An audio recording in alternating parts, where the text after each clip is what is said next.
Okay, I want to start in your book today, page 81, chapter 4, Understanding Wire Diagrams. I'm going to do a little reading out of here, discussing it. Okay, page 81.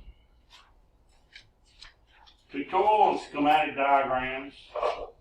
A wiring diagram is a simplified pictorial representation of an electrical circuit. Different types of diagrams have different applications in the HVACR industry. For example, installation diagrams are for use by installers in making electrical connections for high and low voltages, but are not useful for technicians trying to troubleshoot the equipment. Pictorial diagrams readily identify components and the wiring between them in detailed physical appearance and are used for locating electrical components, line connections, wire colors, and for troubleshooting. Pictorials show how components and switches are actually wired, making simple circuits easy to understand when many electrical components are involved. However, a pictorial diagram becomes too cumbersome to be used for tracing circuits or troubleshooting. A schematic diagram does not illustrate where components are located, but how they are connected in the circuit. Schematics are less cluttered than pictorials. They present the sequence of operation in an organized manner and use symbols to illustrate components. Experienced technicians prefer schematics because they make the circuits easily traceable, facilitating troubleshooting. On the left in figure 4.1, I have a pictorial diagram. On the right, figure 4.2, I have a schematic diagram of the same circuit. So let's start with the picture diagram.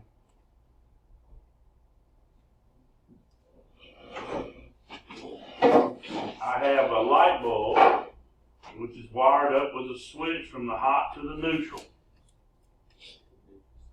On the right, on 4.2, the schematic diagram looks pretty similar. I have a hot L1 and a neutral, and on the branch, or the rung, or we often call it a ladder diagram for the schematic, I have a single pole, single throw switch, which when closed would energize the light. Pictorial versus schematics. Pictorial diagram drawings show components and wiring as they actually appear, if possible, where schematics use symbols to represent components that may not show specific locations. Figure 4.3, A and B, each show a circuit represented by both a pictorial and a schematic diagram. So let's look at that for a second on the next page. 4.3a and 4.3b. I have a pictorial F and a schematic diagram of the same circuit. So I have kind of a drawing of a disconnect, whereas I have symbols on the right. I have a kind of a picture of a compressor and a little pressure switch, and then I have symbols on the right, okay? Same way I have a pressure switch controlling a condenser fan motor, okay? Take a look at 4.3b. Same thing here, is I just don't have any switches in it. All right. Yes, sir. Now this one, all of them have L1 and L2 for the line in. And this one got L1 and a neutral. Is that different? That's right. L1 indicates a hot. L2 indicates another hot, whereas neutral is not hot. And so if you only have one hot, you're going to probably have 115, 120, depending on how hot it is. Whereas if you have two hots, you're at least going to have 208. Thank you, Chris. Going back. What did you say about L1 and L2? Well, L1 indicates it's a hot, a line voltage hot, not a neutral, not a ground. If you measured it from ground, it would be typically 115 to 120 by itself. And so then you have another L2. It's 115 to ground. And so when you measure across the two, that's where we're getting our 230 or 240, depending on how big they are. We could have 3 of them, you know. Combining pictorial and schematic drawings. Figure 4.4 is a diagram for a Frigidaire side-by-side refrigerator freezer. It shows both a pictorial diagram for locating electrical components and a schematic diagram to clearly illustrate the various electric circuits. Dual diagrams like this one are very useful when troubleshooting equipment with concealed wiring. So let's look at that. On page 83, figure 4.4, pictorial and schematic diagrams for the Frigidaire side-by-side. So my schematic is on the right. My picture/wiring diagram is on the left. So on the left, we got a lot of stuff here. Starting at the top, I've got lamps, lamp switches, ice maker, cold controls, bouillon dryers, freezer lamps, butter conditioner, freezer fan, a thermostat, defrost heaters, water valves, condenser fans, motor protectors, condenser fans, door dryer, compressor, capacitors, relay, and defrost timers. A lot of stuff, and we don't even have wire colors on this one, which would, you know, be even more helpful. But on the right, it is all laid out. You'll notice the one thing I don't like about this is they don't tell us what voltages is, but I assume it's 115 volts or 120 volts. And the reason I say that, whoever generates your electricity, they're going to have something from about 110 to 125 per high. Just depends on what city you go to, where it's at. And so when I say 115 or I say 120, I mean the same thing. It's like, just depending on where, are you in Atlanta, are you in Georgia, Minnesota, are you in California? That's one hot and a neutral. So let's take a look at this schematic. So the left side, I'm assuming is probably my hot. All right, so they're going up, aren't they? They're saying line cord, black and white. Y'all see that on the bottom of the schematic? Figure 4.4. Okay.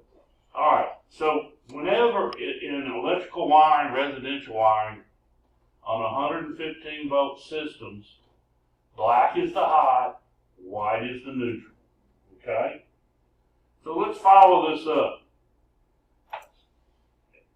The B line wire goes, it turns to the left and goes straight up. So that's what it might make a circuit to, okay? The white wire does the same on the right side, okay? So let's take a look at some stuff here. The first circuit off of this, toward the bottom, and I don't have a legend, is it comes over, crosses over, and goes to a terminal probably somewhere on a motor control or a timer motor or something, okay? The next rung of operation is called the center vertical dryer. Y'all see that? And it looks like I have 3 time delays, or we should say heaters in this case, okay? And it looks like they're giving us the ohm reading for them. 388 and 25, 47,000. On the next line up, I have a door dryer. Y'all see that? Yeah. 960. My next one, I have a butter conditioner. I've never heard of that. Looks like a little heater that I guess they're melting butter. No. The next one up, I have a lamp switch. Yeah. And when you pass the lamp switch, you go to a light. Above that, I got another lamp switch for the freezer. One above that, I got another lamp switch for a freezer lamp, and above that, I have the freezer bouillon heater. I also make a connection for the ice maker. So we could break down any one of those separate ladders to figure out what's not working. Okay? Alright, let's continue on the bottom of that page. It says line side versus load side. Switches located between the line leg and the load are called line side switches. I disagree. Switches located between the load and the load leg are called load side switches. So look at the example.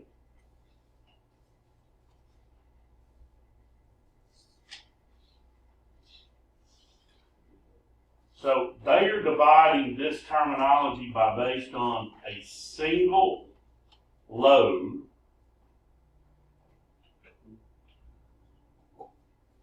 So what they're saying is no L1 switch could be load, and no L2 switch could be line. This is crazy talk.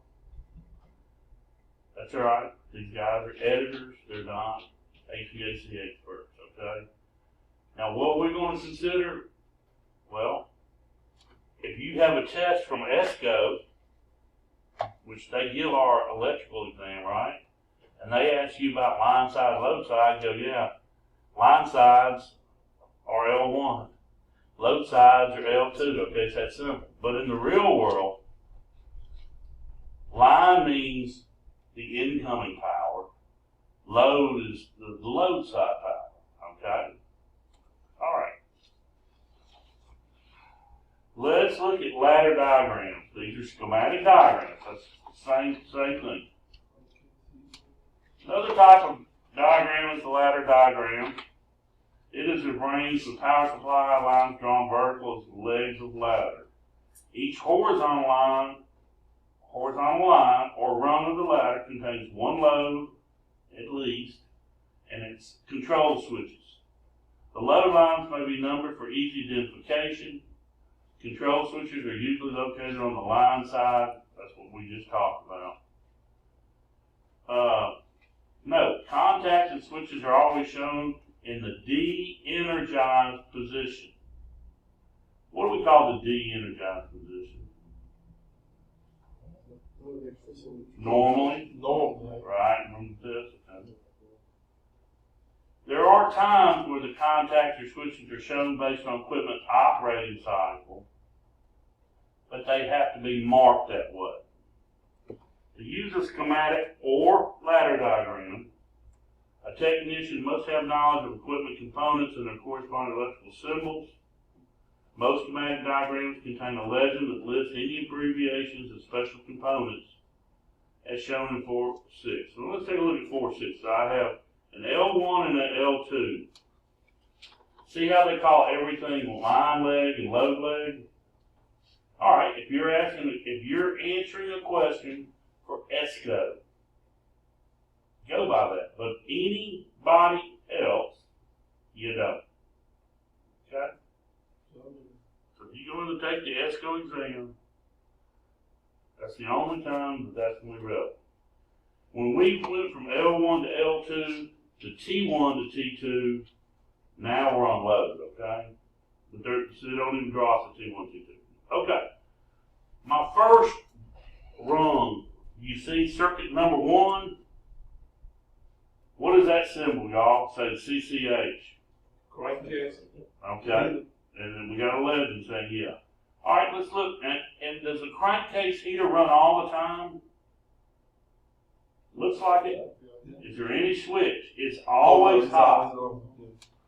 Let's look at circuit number 2. CR. CR stands for contact relay. Overload. Then I have a closed overload, right? High pressure switch. And then a coil. Now, they don't draw a coil like we do they? That's all right. That's just, like I said, they're not in our business. They make books. And And then on the right-hand side, I got a low pressure switch. Now, what would it take where it says coil, right? They don't tell us what this coil is, do they? They don't tell us if it's a compressor, or they don't tell us if it's a fan motor, do they? It just says coil, right? What would it take to energize that coil? Look at that circuit. The contacts labeled CR would have to close. And so there's some coil somewhere labeled CR that they didn't draw for us, that when it energized, it would close that contact and operate. Look at branch number 3. I have a contact normally open labeled FR, which is labeled fan relay. Controlling a load labeled IFM, which the legend says indoor fan motor. What would control FR there? What would make the FR close?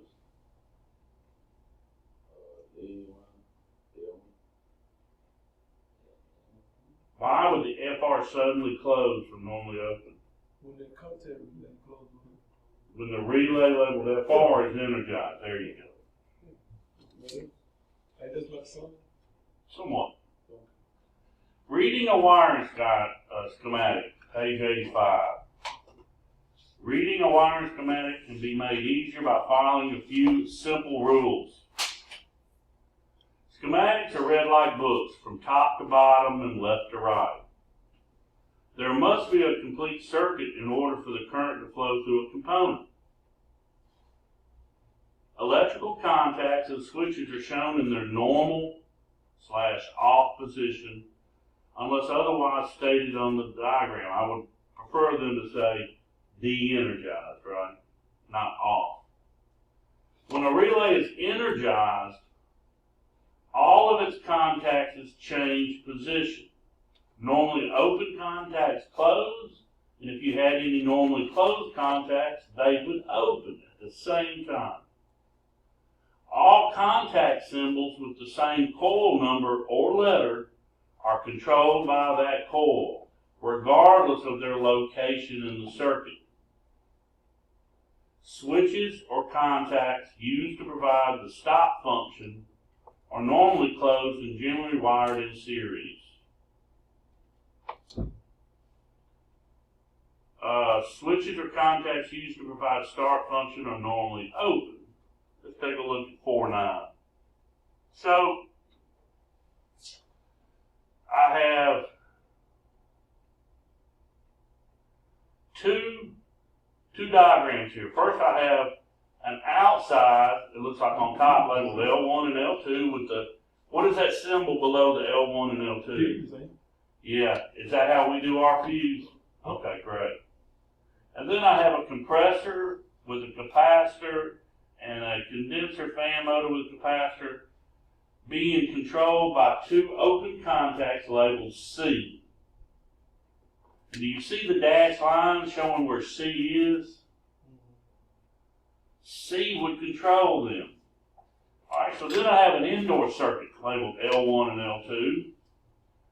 And I only have a fuse on the hot side. Y'all see that? They didn't use our symbol. Yeah. And on the top circuit, I have a fan motor at this voltage controlled by an open contact labeled FR, right? Alright, so then I have a circuit with a transformer on it. See that?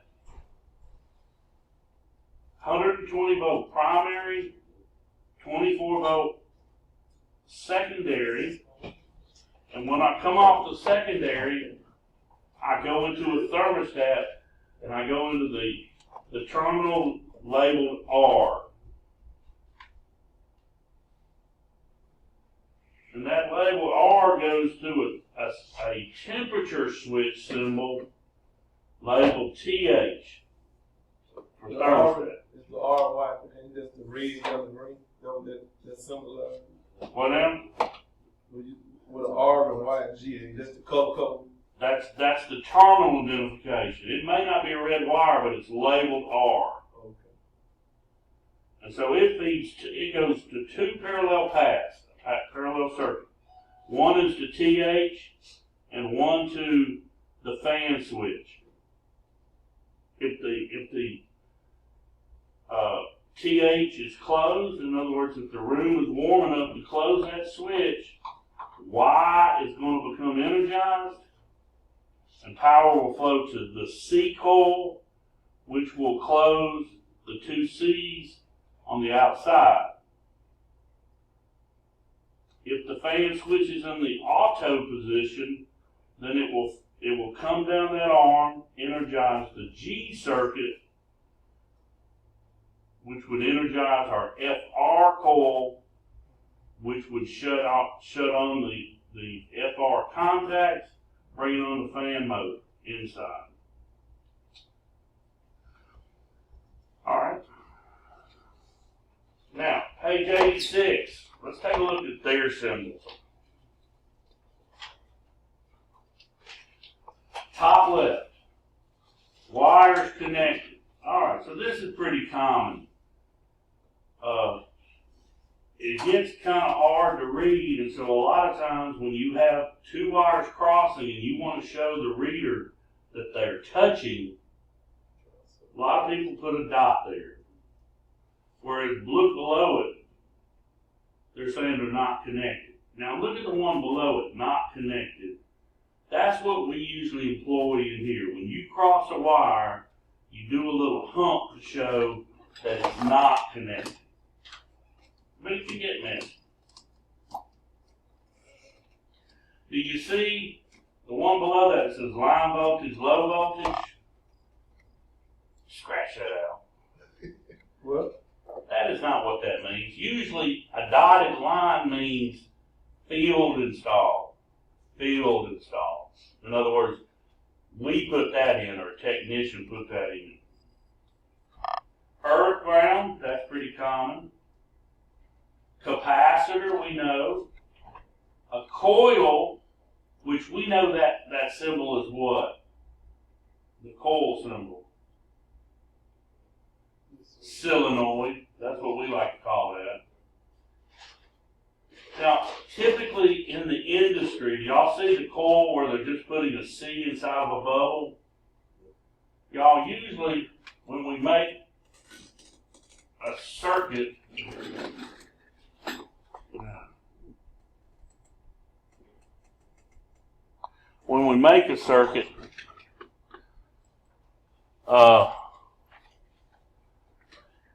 when we draw that symbol, we're simply saying that this is a load. We may not know what kind of load it is, but it could be a motor, it could be a light bulb, it could be a coil.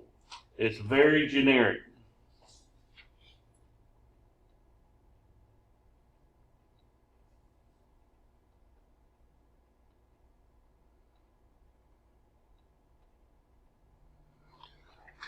All right.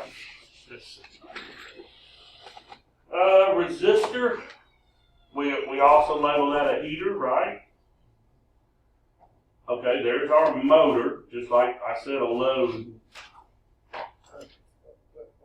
So, Yes. anything with a circuit is considered a load. Just means it's a load. It's inside the circuit. Yeah, that means to me that the person didn't know how to make the correct symbol.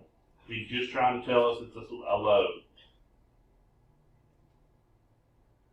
Disconnects and a fuse disconnects. Going up to the top, fuse. Okay, there's our symbol. And then they're drawing our fuses. Contacts, we've seen this, normally closed, normally open. Single pole, single throw switch. Single pole, double throw switch. Double pole, single throw switch, right? Double pole, double throw switch. We talked about that, how that was a little tricky. You have to ask yourself, how many circuits can be made at once? That's my poles. With it in any position, can there be two? If there is, that's two. Regardless of where it is, if it's only make one, it's a single pole, although it may be a double throw. All right, look at that. That's one you rarely see. Do you see a one-pole circuit breaker? Then we got a two-pole circuit breaker and a three. All right, never seen this. I like it. But, so if you have to do a circuit breaker, that's probably good. It looks to me kind of like the thermal overload we're just about to get to, right? Or, pardon me, bimetal. Transformer, that's fine, except for it's horizontal. We usually draw ours. Our diagrams are almost always vertical. Back to the top, they've got thermal overloads, right? Although we typically use the two on the left as bimetal overloads, and then the thermal overload there. Push buttons. That's fine. I just don't work on old window units, and old window units don't even use push buttons anymore, Limit switch, okay.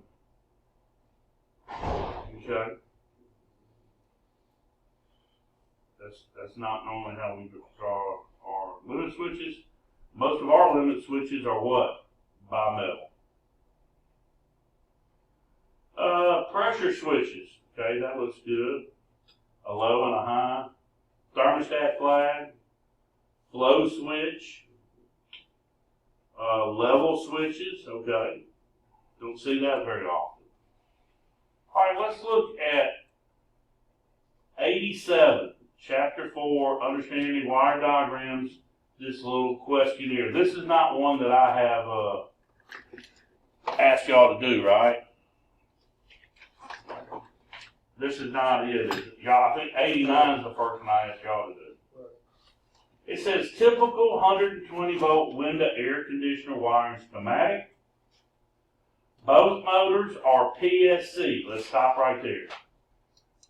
Permanent split capacitors. That's what PSC motor means. A PSC is a type of split phase motor, right? And I said, okay, a split phase motor means it has two different windings inside, run and start, okay? And so one of those, a split phase motors is known as a PSC, permanent split capacitor motor. All right. It requires 3 to 5 minutes delay before restarting. All right, and so what they're telling us here is if the compressor we assume has refrigerant in it, and that compressor's running, it's going to pump up high pressure on one side, a lower pressure on the other. If it cuts off, you need to let that high pressure come back down and equalize. That's what they're talking about, 3 minutes. So this is a L1 neutral hot, so I assume, depending on where this is either 110, 15, 20, 25, one hot. Coming off the hot, I have a fuse. Y'all recognize that? I have an on and off single pole, single throw switch. Now I have my first row, my first ladder row or rung. I have a manual switch called cool.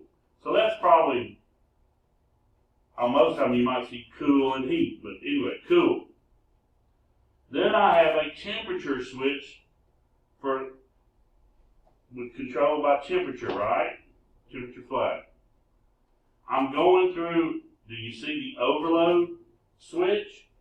This would be an external overload feeding my common terminal. Across from that, I have a power leg from neutral wiring my run and through a run capacitor to start. Okay? Going back to my L1, I go down to the bottom circuit and I have, now what kind of, that's a different switch. What would y'all call that switch? That fan switch? That's right, single pole, double throw. And it can either be on low or on high. So let me ask you this. If the fuse is good on L1 and the switch right after it labeled off, I would assume on and off, if that is closed, is this fan motor going to run? Yeah. It either has to be in high or low, doesn't it? It's going to run in one or the other.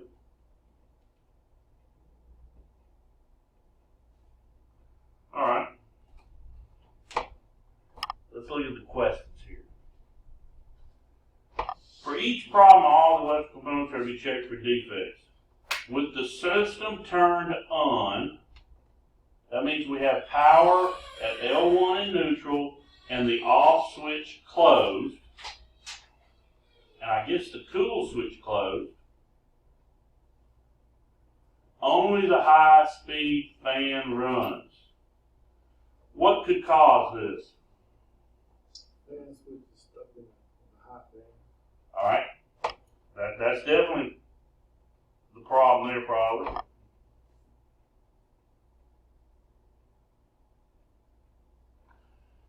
Time it, guys. Let's take about a 10-minute break, okay? Where were we? Okay. Number 2 on page 87. Fan motors run either speed. Okay, now wait a second. On 1, we said, okay, the fan switch. Y'all, how come the compressor's not running? Because it says with 1, it says with the system turned on, only the high-speed fan runs. It didn't say anything about the compressor. Number 1 on page 87. We said the fan could be explained by a bad fan switch, right? What else? Selector switch. Okay, so my selector switch could be bad. What else? Thermostat switch could be bad. What else? Overload could be open. Could have a bad compressor. And finally, could have a bad run capacitor. Okay. Number 2, the fan motor runs on either speed, but the compressor does not run. So that's the same thing we just went through, right? 3, they're telling us the fuse is good, but the compressor and the fan, neither one will run. The fuse is good on L1.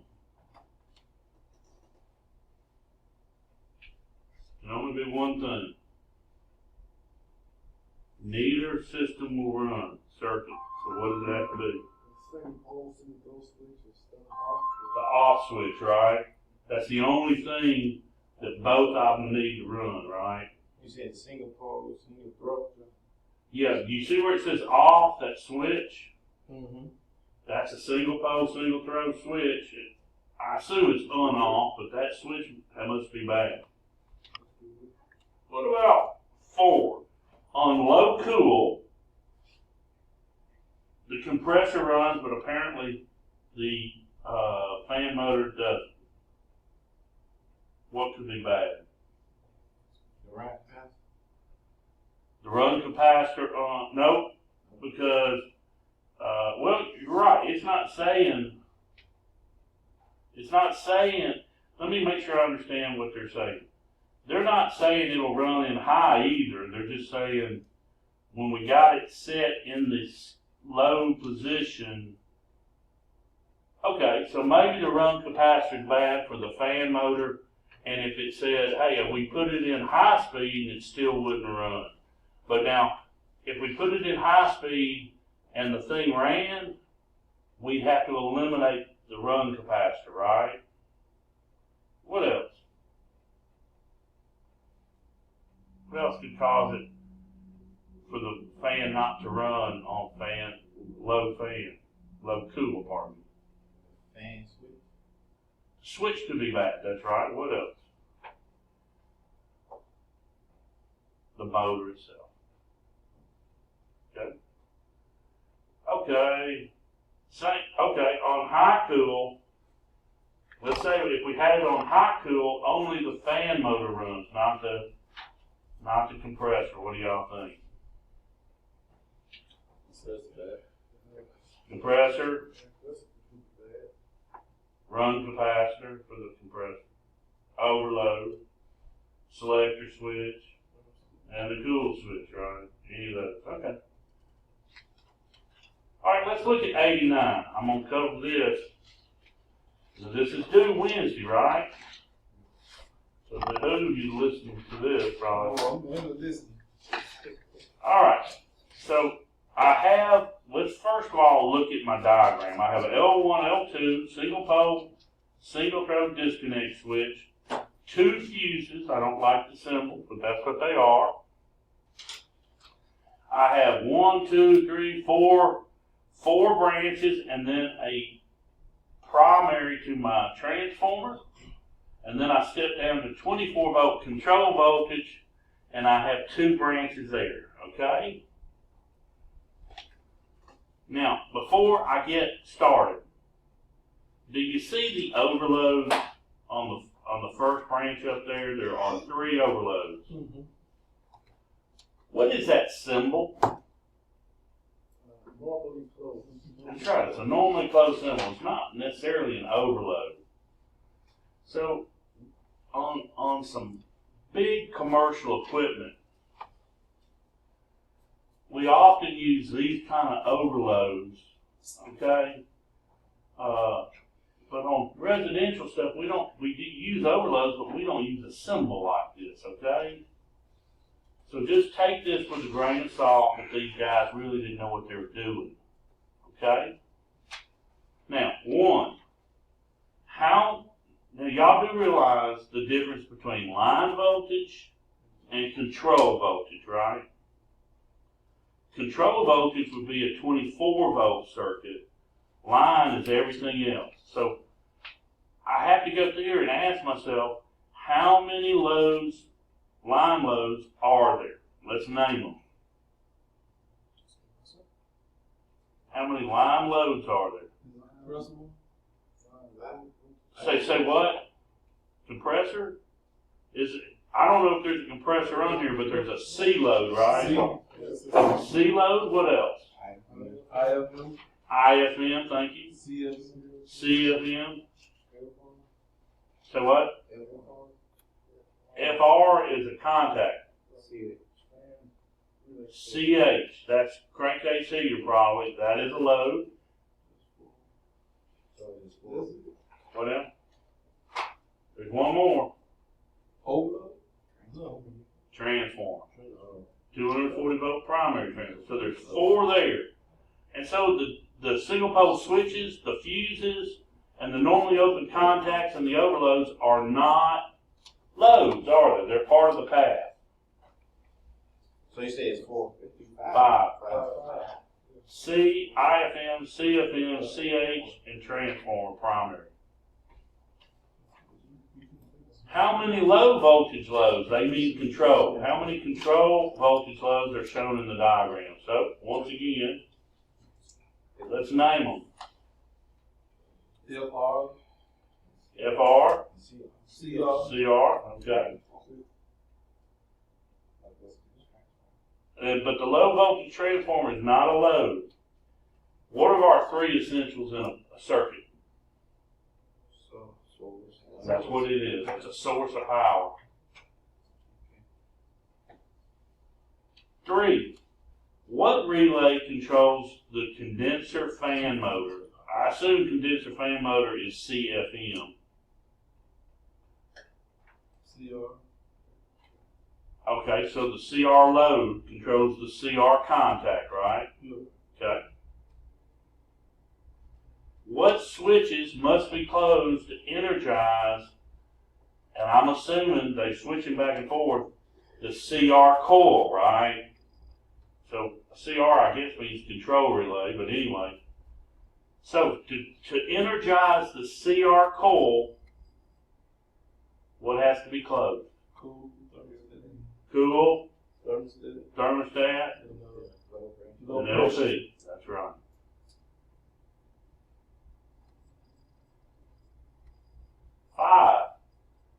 many sets of contacts are controlled by the CR coil? That's right. On the top one and on the third one, right? Okay. Where we at? 6?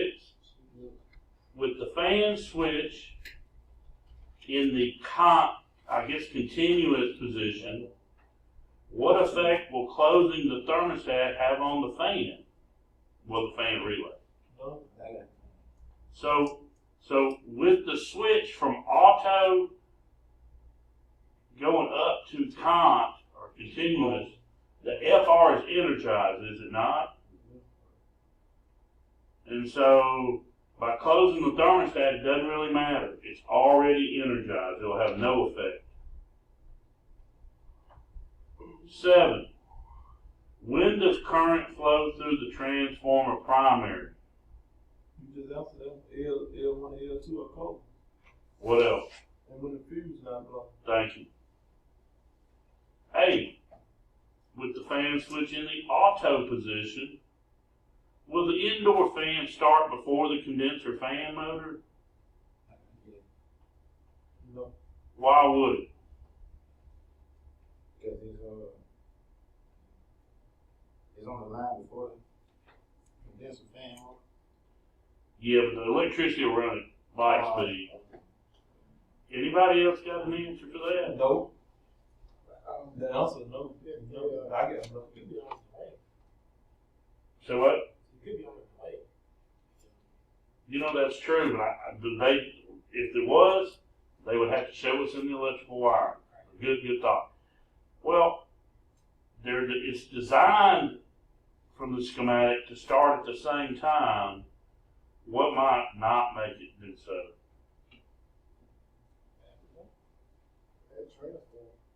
Relay is bad. When the switches are closed. What relay fan? When all the switches are closed. Well, I put on when all the switches are controlled closed. Alright, so if the CR coil is bad, that would make it start before. If the LP pressure switch is open, that would make it, right? But the cool and the thermostat still have to be good for the fan to start anyway. What controls the cool switch? What kind of switch is that? The cool switch, label what? Manual switch, and we would label it a single pole, single throw. 10, not counting the fuse disconnects, how many contacts are in the compressor contactor coil load line? So let's see what we're talking about. The compressor contactor coil load line. So maybe C doesn't stand for compressor, maybe it stands for coil. So on the first circuit, how many contacts are there? Well, I see more than that, right? You see the overloads? It's 5. 6 of them. That's 3, and then the CR. What else are we worried about? Where y'all get 6 or 5? And the overload 3 itself, right? No, the overload is 3. Okay, no, let's see. Then the CR. Okay, 4. Okay. They said the fuse disconnects. So they included the fuse and the disconnects. So that'd be 4, wouldn't it? Okay. All right. Everybody clear on that? All right, let's do a little work in here. I want to go over air conditioner.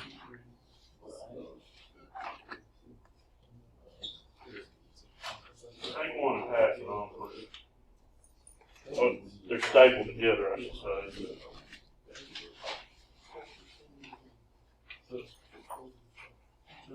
One, 2, 3, overload.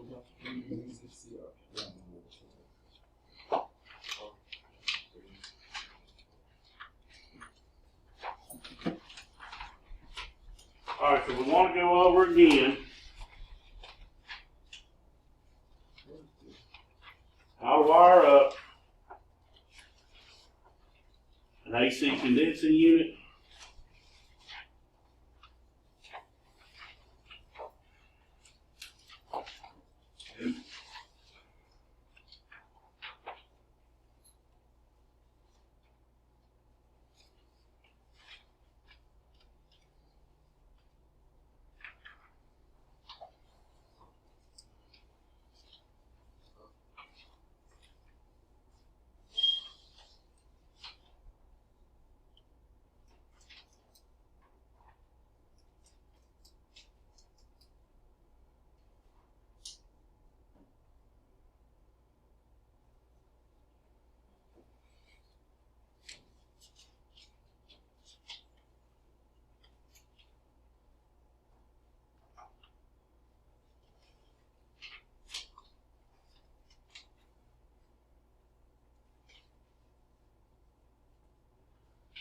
Alright, so step one.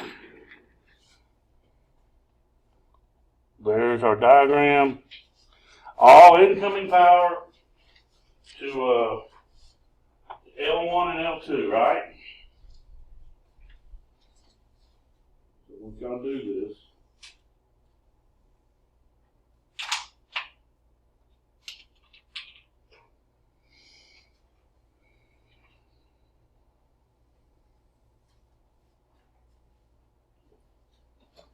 Okay. Step one, right?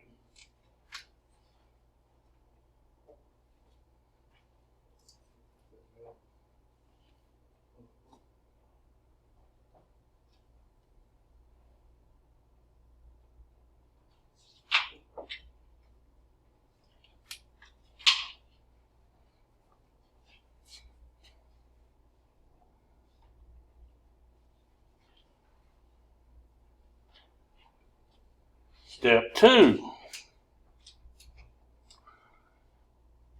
Choose either T1 or T2. We just chose T1, right? We're going to choose T1. We want to run 2 wires to the commons. So, I'm going to choose T1, which would be across from L1, right? 2 wires to the common. There's one. Second wire. 2 wires to the common.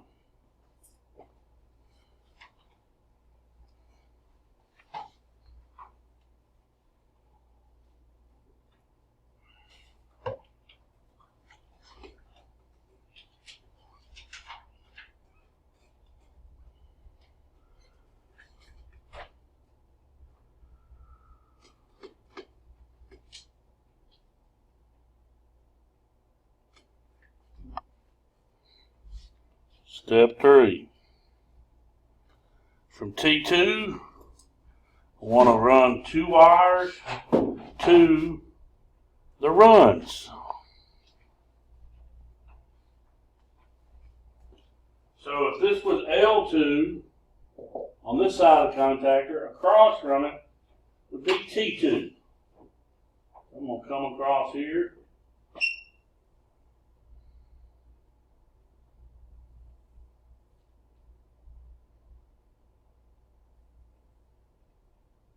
Get this pin to work.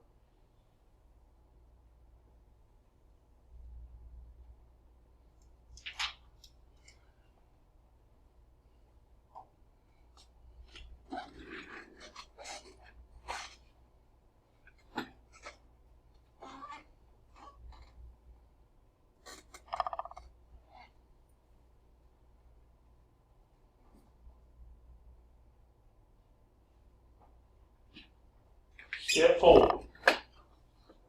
From T2, I want to run 2 wires through the capacitor, if there's 2 capacitors. 1 wire if there's only 1 capacitor. Through the capacitors on the start.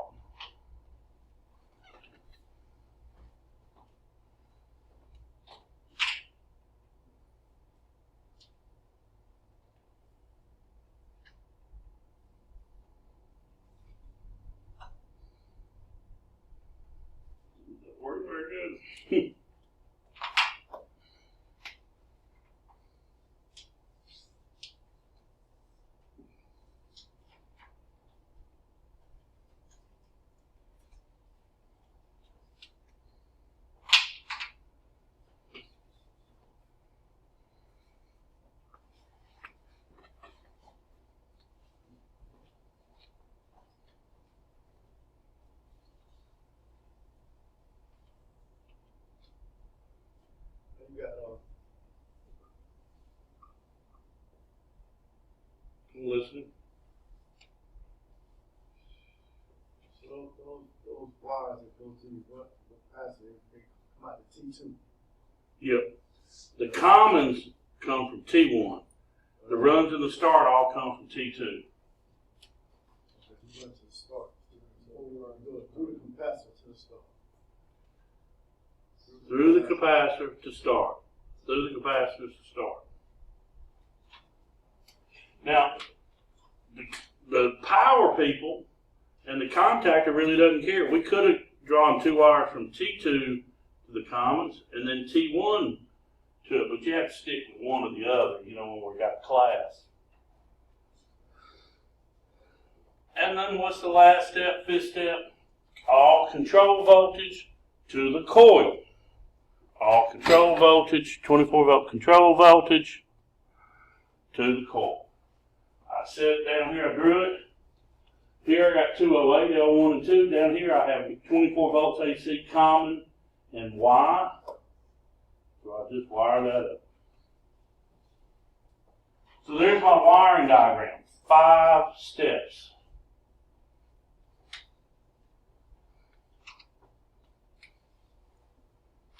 The same 5 steps are needed for the schematic. My first, yes sir. 24 is C, was that C and Y?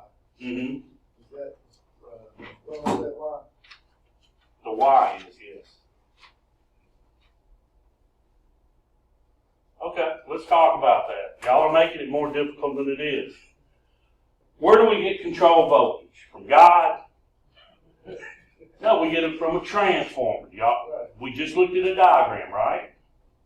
Inside, there's an air handler or a furnace.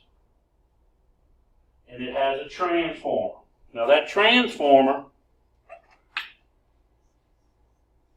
usually looks something like this. Has a primary side where we've got power going in. Then it has a secondary side where the 24 is created, right? We say one of these is 24 volt hot, one of them's 24 volt neutral or common.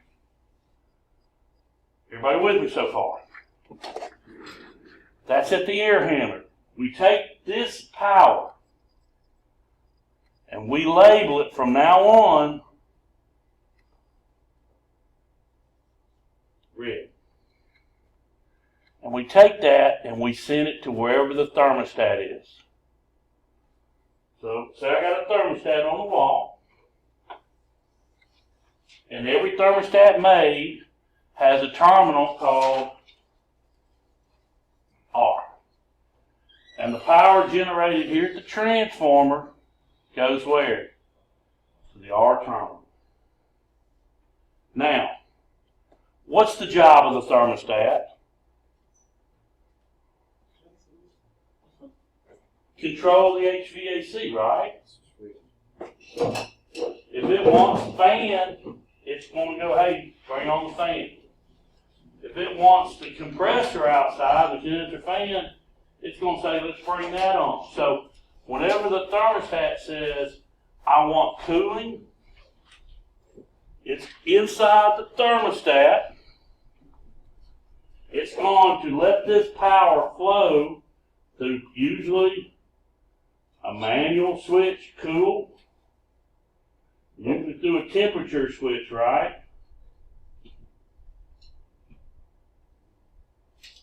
To a terminal called Y.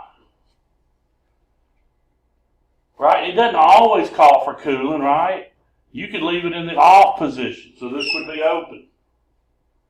And it's not always hot enough to bring the air conditioner on, right? So there's several switches. But this same power that was R24 hot, it's the same power except for now we're going to call it Y. So we know, hey, it's not going to the heat. It's not going to the fan. It's going to the air conditioner. So we send this Y right here outside to the contactor. Y'all see this? C and Y. Now, there's another wire here, isn't there? C. That's this wire right here. Remember? We had 24 hot and 24 common.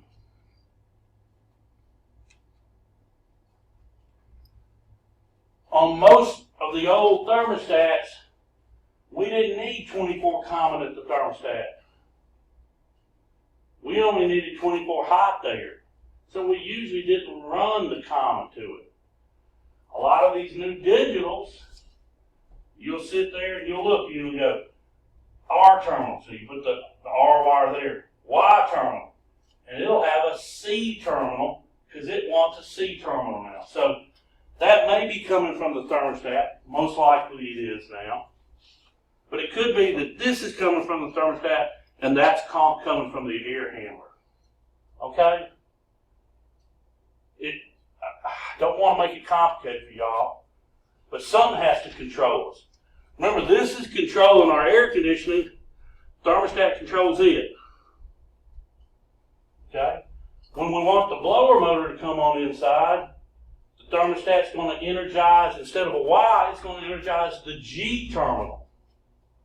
And if you go, hey, I got 24 hot on my G, you know the thermostat wants the blower motor on.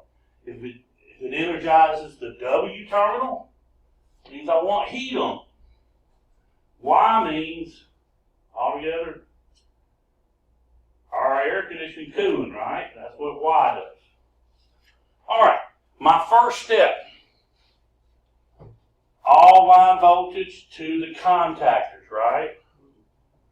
Do we know the symbol for an open contactor?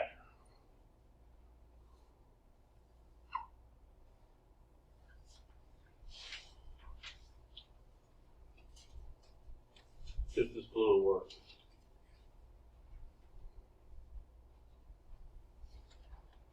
Right? That was the same step. Since this is L1, that's L1 on this side, right? Across from it is what?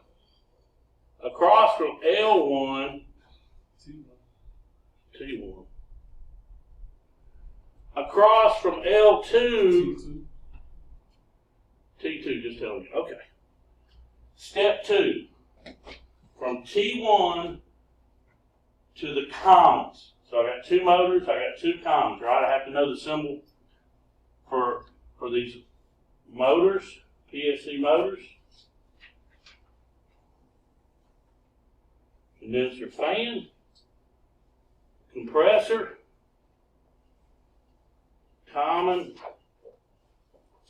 common. So, step 2. From T1 to the commons. Now, did I have 2 wires over here? Yeah. But I'm not showing that here, am I? Over here, we're not showing you the wire. We're just showing where the power came from. The power for this came from right here. See what I'm saying? The power for this came from right there.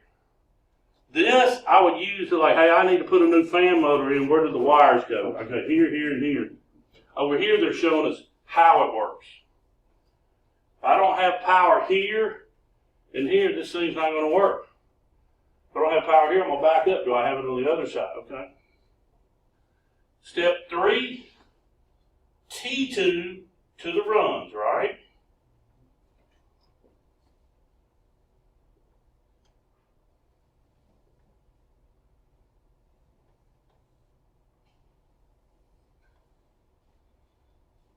Same thing here. I'm showing this power came from T2. This power, I'm not saying how many wires there were. Over here, we're saying we got 4 wires, I guess. Step 4.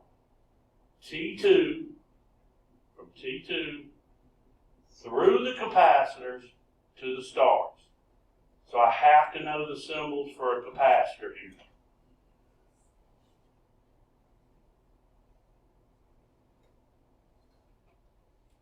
So there's my capacitor.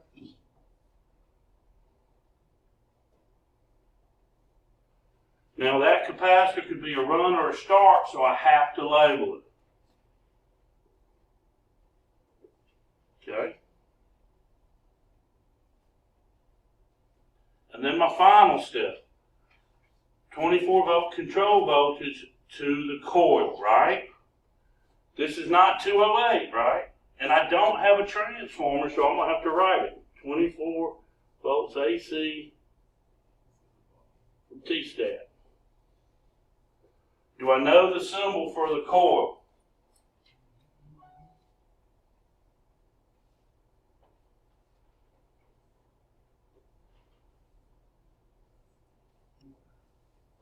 Need to label it. What does it control?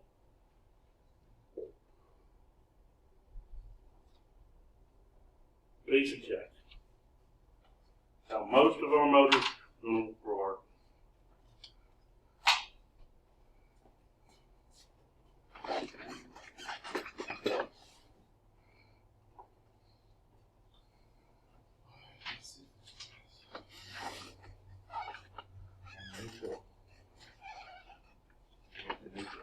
Yeah, I shouldn't put that in. It's funny more confusing. Were there any of these left over? Did everybody get a sheet of that? I'll pick them up just a second. Well, he got one. All right, take one and pass it on.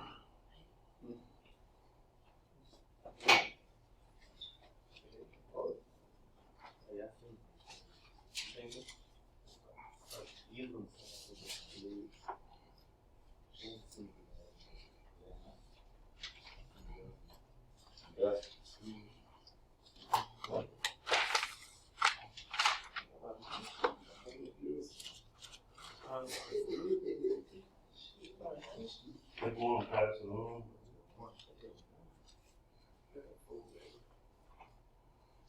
It's 2 pages.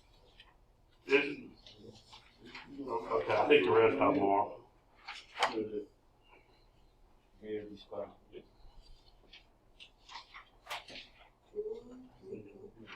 Take one and pass it on.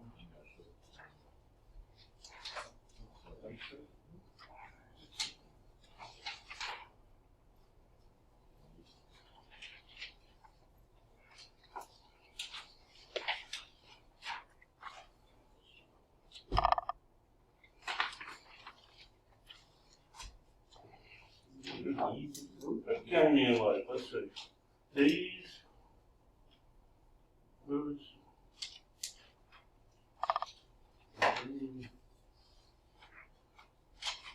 Miller.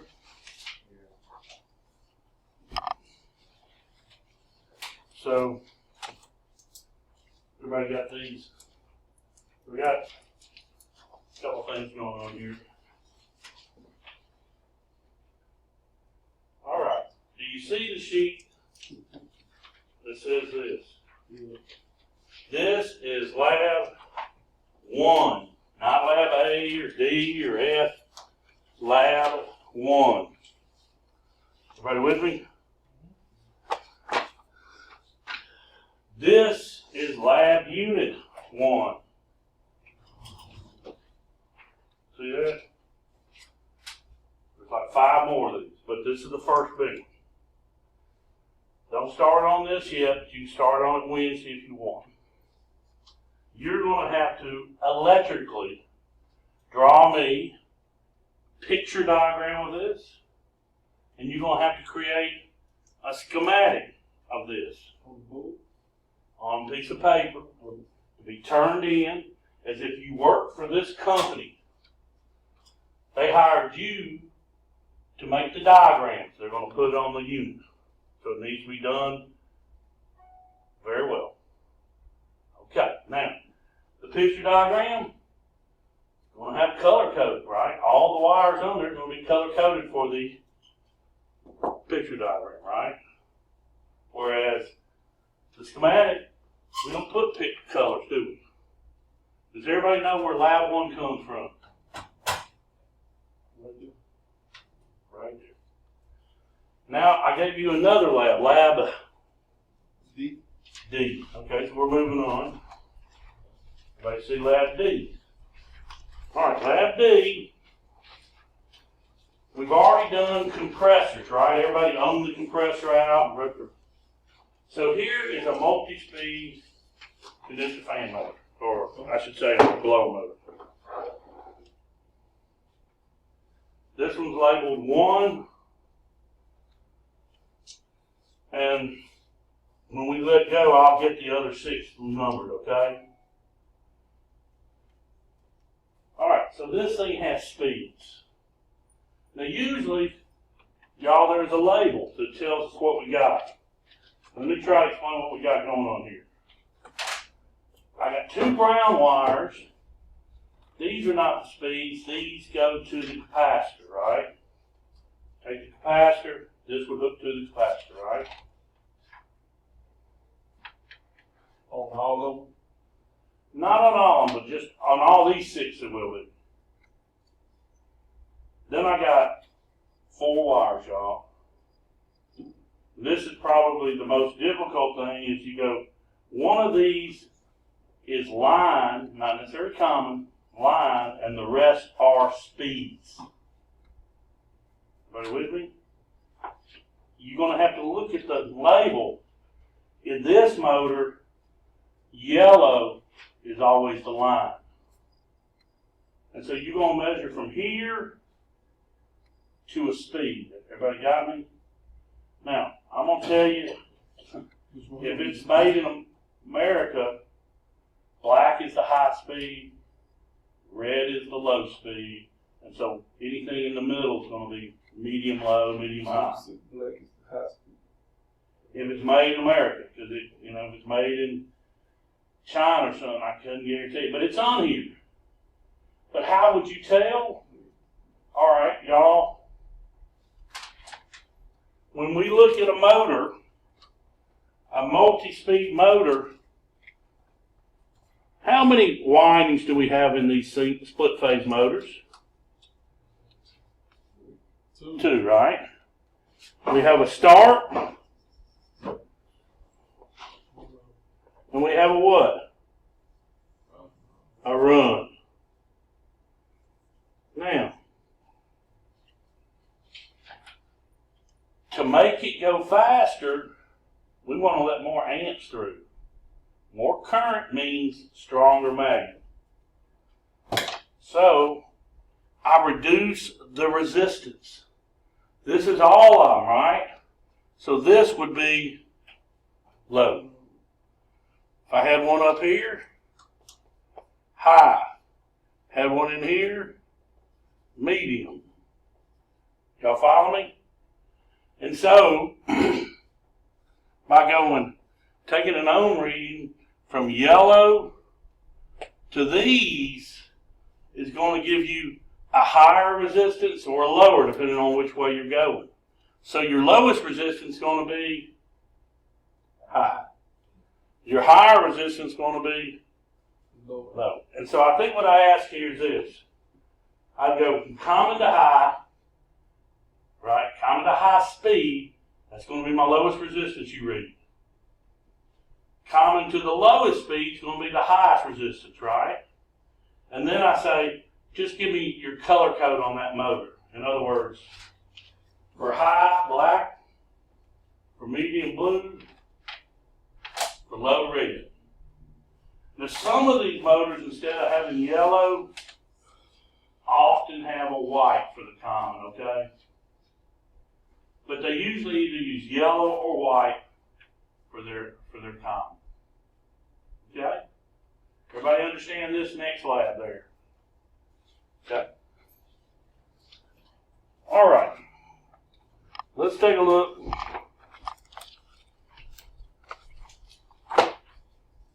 Here, Everybody should have gotten one of these front and back.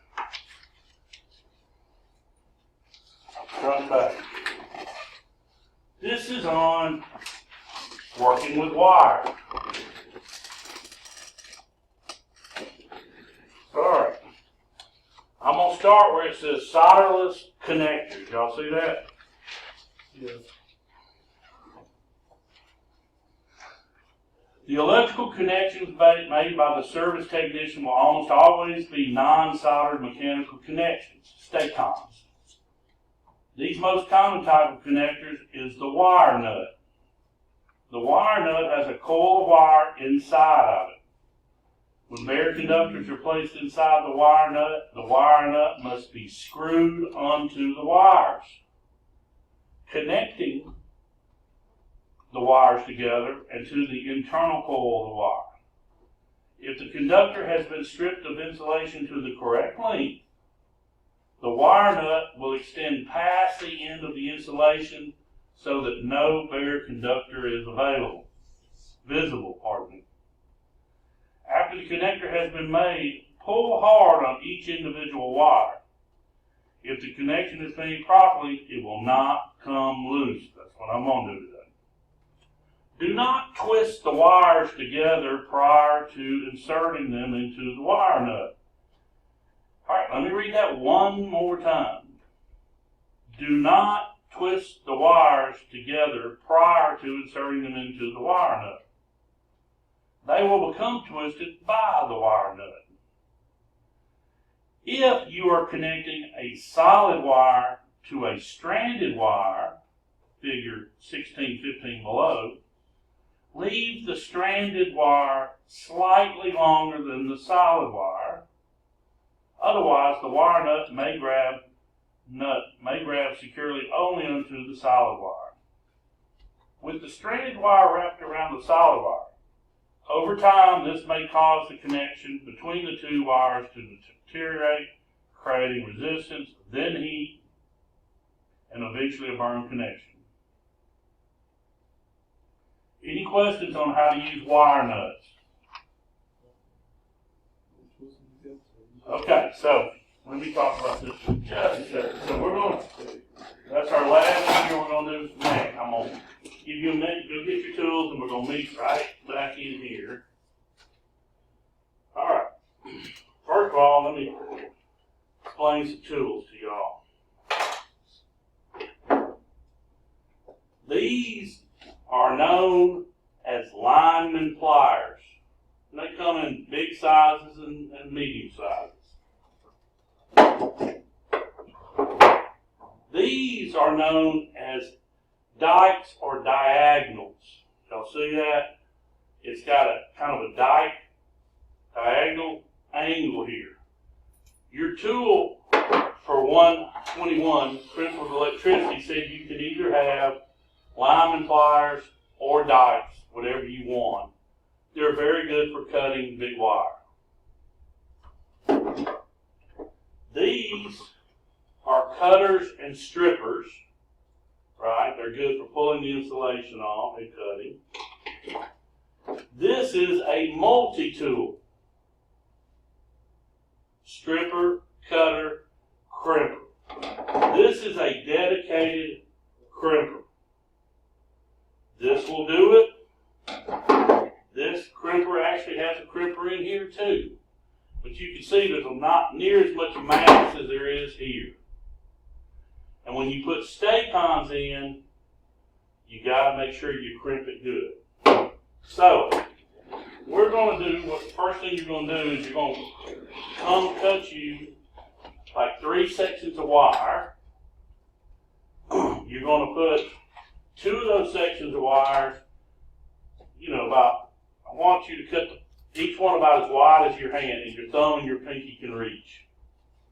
It doesn't have to be exact, but put that about 5 or 6 inches. You can cut about 3 pieces.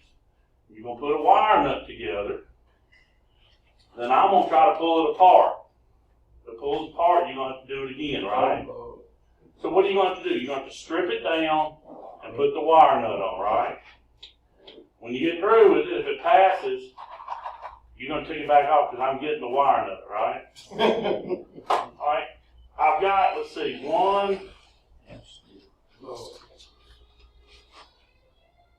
2.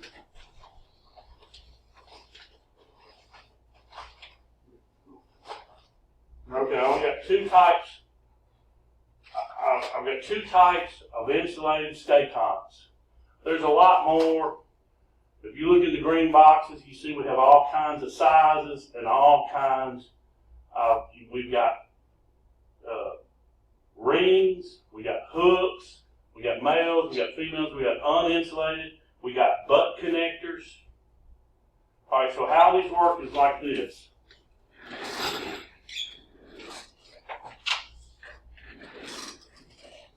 If you're looking at an uninsulated one, it has a sheath of metal that has, but it's not solid. It actually has a place where they're not connected, okay? And then it has extending on whatever kind of attachment, maybe a male or a female stay-con. You want to insert your wire into this and crimp it. Now, if you have an insulated one, this insulation is going to extend farther back. And you'll notice when they get to the metal part, there'll be a slight indentation. It's a little smaller, if that makes sense. You can't crimp it out here on the plastic. That won't do it. And you don't want to put your wire through so it's hanging out up there.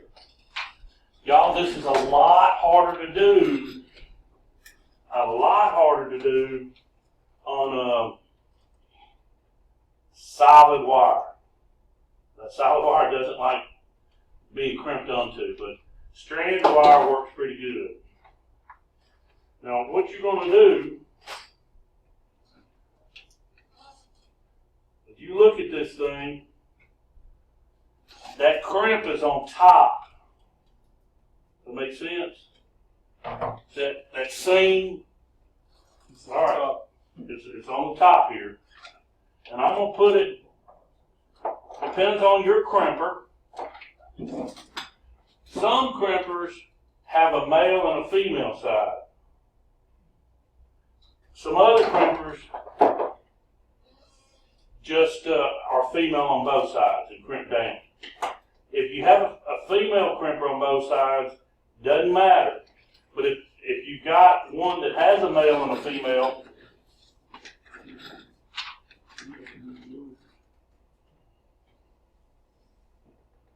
so that's what we got, right?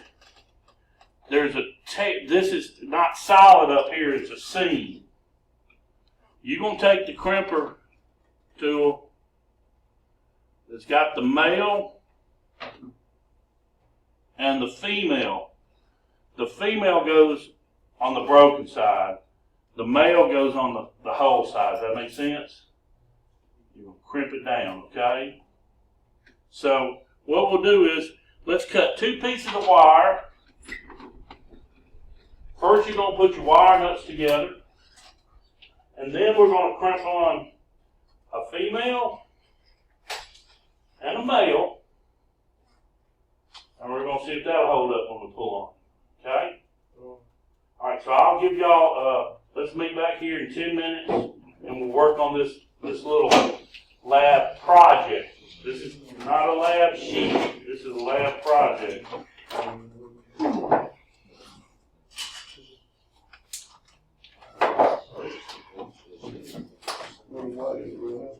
Yep. Yeah.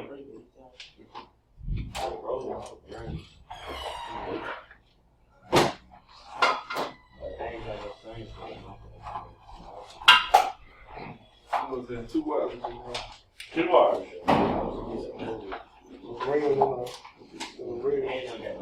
So what? Does that mean? A green and a red. I don't know. Anybody got pockets on it? Man, what the hell is my